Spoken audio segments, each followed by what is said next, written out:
What's going on, everybody? Welcome back to the channel, and in today's video we're going to be continuing on my series of reviews on the Alien franchise leading up to the latest installment, Alien Romulus. And today I'm very happy to be talking about the sequel to Alien, simply titled Aliens. Directed this time around by James Cameron, this film stars once again Sigourney Weaver, as well as some new faces in the mix like Michael Biehn, Carrie Henn, Bill Paxton, Lance Henriksen, and many more. So 7 years after the original Alien, directed and written by Ridley Scott, James Cameron's coming 2 years after he's released The Terminator to direct Aliens, the sequel to Alien that instead of just having one alien on board in the first film, you have many aliens over the course of this film. And going back and revisiting this one, I had a blast. This was a movie that was very nostalgic for me and just a film that holds up from the 80s. I mean, just showcasing why James Cameron till this day and right after this would continue to make just fantastic films that would just be big blockbusters that people would love for years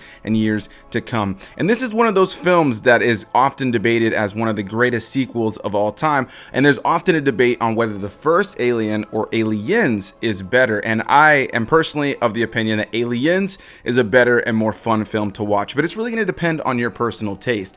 This film comes, like I said, 2 years after James Cameron had released The Terminator, which actually stars some of the same actors that you'll see in this film, like Bill Paxton and Michael Biehn.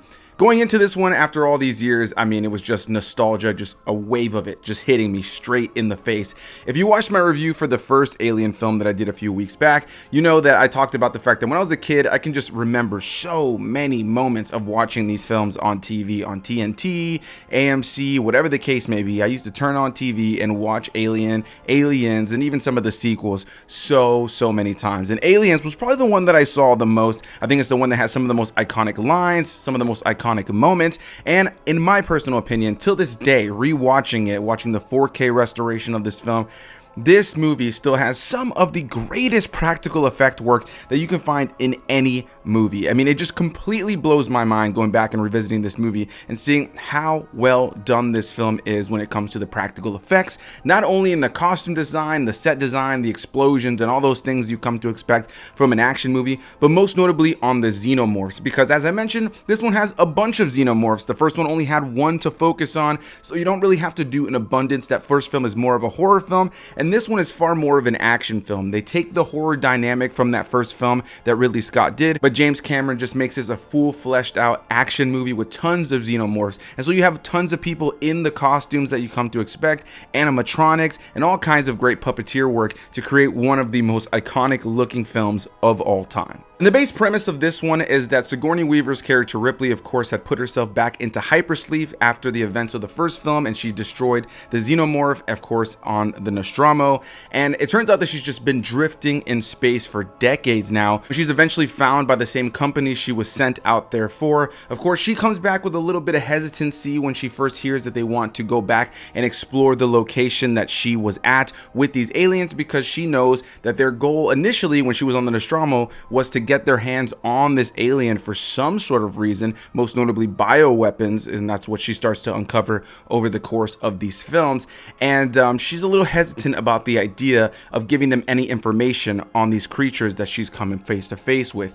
Not too long into the film, though, we end up finding out that that same planet where she found the eggs with everybody else from the Nostromo actually now has civilizations on there. The company actually has had people living there for decades now, and unfortunately, all those people have just randomly disappeared. They haven't heard anything from them. There's been like no communication with them on that planet, and so they assume it has something to do with these aliens that Sigourney Weaver's character Ripley had encountered. So they ask for her help to go back with a group of colonial marines to go and try to figure out what's happened to the various people that are colonized on that planet and see if it has anything to do with these aliens, which of course it does. They arrive to find majority of the people who have lived in this civilization completely decimated. The entire colonization has been destroyed for the most part, and they only find one young girl, a girl named Newt, played by Carrie Henn. And so now Ripley must do everything in her power to protect the young Newt against all of the Xenomorphs that are here on the planet, while also trying to get the colonial marines that survive survive off of the planet as well. And that's just the straight up narrative. Obviously, I'm paraphrasing here. There's a lot to talk about with this film. There's a lot of great characters that are introduced, some that are just there to end up being fodder for the Xenomorph, of course, as you would expect from any of these films, but a good slew of them also being characters that you actually grow to really enjoy over the course of the films. One of those definitely being Michael Biehn in here as the character of Hicks. I found him to just be that classic, charming, colonial marine kind of character, that guy who's just there to be badass, to hold the gun, look cool, and feels very much like an 80s action star. And I think Michael Biehn was just great in roles like this, as well as in the Terminator films. And anytime I saw him as a kid in movies from this era of his filming, he just always came off as the really cool guy. He's probably the one that tends to work with Ripley the most over the course of the film. You're starting to kind of believe everything that she's saying about the Xenomorph before they actually encounter the Xenomorphs themselves. And outside of him, you also have people like Bill Paxton in here as Hudson, who is a really fantastic character as well. While he's mainly relegated to a lot of humor, I think that Bill Paxton brings so much energy to this role and so much energy to the team as an overall. And there are so many funny moments with this character, like the scene where Bishop is doing the whole knife trick with his hand, as well as that iconic line of it being game over, man. That's it, man. Game over, man. It's game over. What the fuck are we gonna do now? What are we gonna do? And outside of those two, you also have Lance Henriksen making his first appearance in the franchise. We will be seeing him many more times in the sequels, making brief cameos in small other roles. But of course, he plays the character of Bishop here, a synthetic, an android. And initially, Ripley's a little bit hesitant to have him on board because of what happened in the last film with the synthetic, of course, actually turning on them and trying to kill them, and essentially being given the protocol to try to bring the Xenomorph back and forget all about the crew on board of the Nostromo. So she isn't really a fan of Bishop being around, but I think Lance Henriksen does such a great job of playing an android. He brings that technical kind of robotic side to the performance while also having a lot of nuance and making the character feel really intelligent as well. He's not only there to kind of creep you out or have these moments where he's able to give you clear-cut answers because he's an android, but he's also a utility in the story, oftentimes helping our characters get in and out of situations. And I just think that Lance Henriksen does such a great job in this role, and for me is one of the most iconic performances in this entire film. And there's a slew of other individuals that are part of the military individuals who go onto this planet with them, and for the most part they all have their moment to shine. I think that the ones I've mentioned are the most iconic characters and the best and most notable characters in the film. Of course, I've already mentioned the young girl Newt as well, played by Carrie Henn in this film, and she's a very sweet character that they find, one of the only survivors, or pretty much the only survivor that they find on this planet, who has just kind of kept herself alive by hiding from the Xenomorph. In some ways kind of unbelievable in a world where everybody else has been completely decimated, and for the course of days or weeks or however long they've been on there, this young girl Newt has just kind of survived. Throughout the course of the film though, now Ripley and the surviving Marines who don't get killed immediately must work together to try to save Newt, get off of this planet, and destroy the rest of the eggs and the Xenomorphs. And this of course leads us to the finale of the film that I think is one of the best action sequences and action moments, action acts of all time, and that is the last act that has to do with the Queen. I just love the animatronic here. I already mentioned before that the practical effects here are top tier. Watching this now in the 4K restoration was actually the first time in many years that I had watched the film in any sort of HD remaster. Most of the copies I had seen before were like old DVD copies or VHS copies, or just the copies that were play on TV back in the day. It had been quite some time since I had revisited this film, so I hadn't watched it at all to my memory in the Blu-ray or 4K era. So to watch this on 4K and just see it look just as crisp and as any movie today, and then you add in the fact that the practical effects of that movie and of that time still hold up to films today,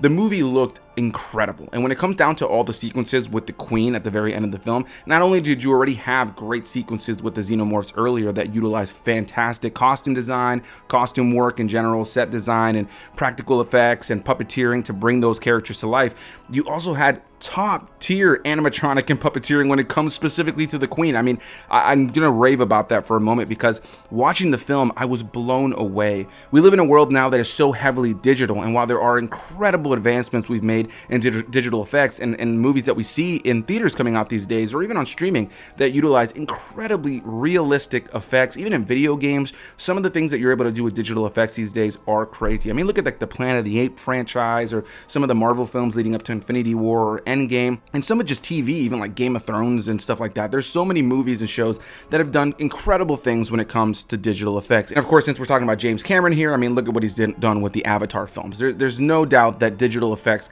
can be incredible in films today.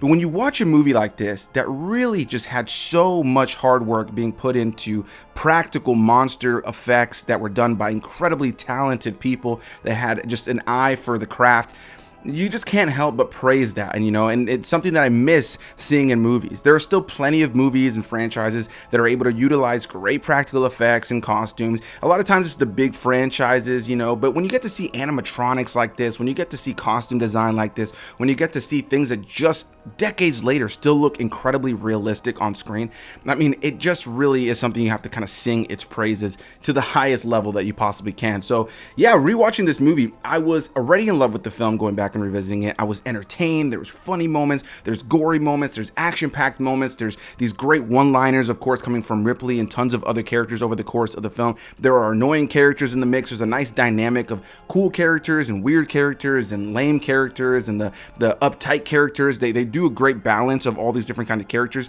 to keep the story really engaging. You have the young cute girl in the mix that you kind of feel for, but she's also helpful at times as well. You give a reason for Ripley to kind of fight, and I think Sigourney Weaver gives an incredible performance here. But then you get into this third act that just has this incredible big monster effect that I'm just gonna praise to the day I die. Genuinely, I love the way that this film looks at the end. There's just so much about it that gripped me, and I noticed as I was rewatching the film that there was that element of me just watching with my mouth kind of just open, and I had to kind of like recognize, all right, let me close my mouth here because I'm just lost in what I'm watching. And yeah, it's not only the utilization of this incredible practical effect of the Queen, but it's also Sigourney Weaver's performance throughout all of that. And I think having this practical effect that is pretty terrifying if you really just look at it, and I couldn't imagine having to act with that thing.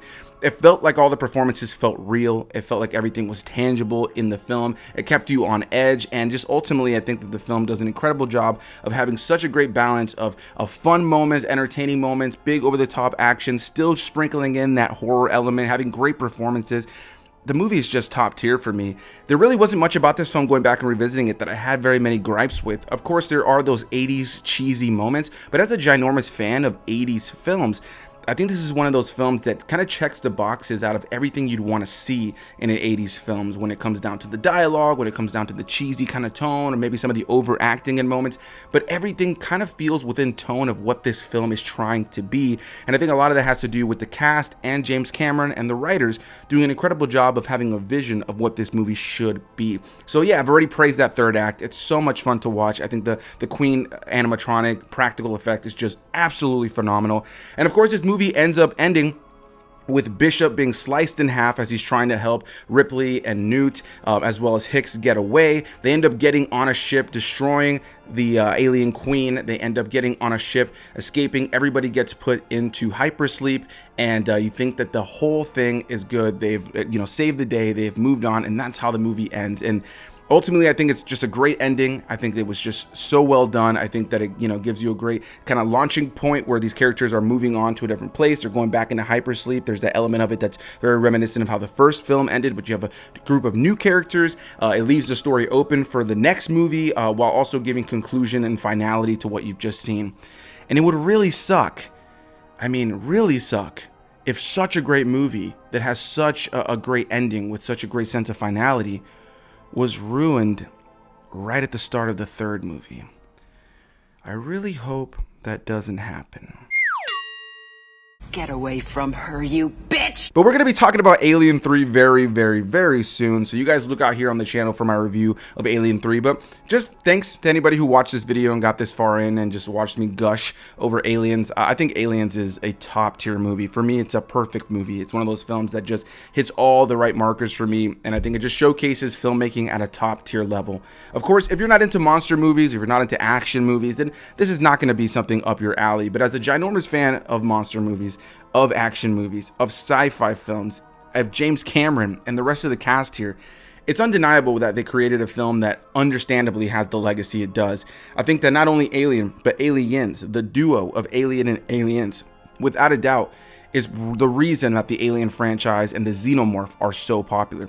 Alien 3 Alien 4, Prometheus, Alien Covenant, Alien vs. Predator, all those films came out to wildly different opinions from different people, with some of them being completely panned by both critics and audiences alike. But I think the one thing that most people say when it comes down to the original Alien and Aliens is that they are two of the greatest horror franchise films of all time, and they completely established what an alien is in movies. We've had so many alien films that have come out since the early days of cinema all the way till this day. There are comic book movies that have aliens, but for a big chunk of time, if you said that you liked alien movies, these were the movies that people thought of. Even with popular movies like E.T. and other alien movies that were incredibly popular and other sci-fi projects, when you said you liked Alien as a movie or aliens in movies, people thought about the Xenomorph. And I think it has a lot to do with not only Alien, but this one right here, Aliens. So a big thanks to you guys for watching. Hit that like button, comment your thoughts, subscribe for more videos, and let me know, what is your favorite film in the Alien franchise? Do you have fond memories of watching Aliens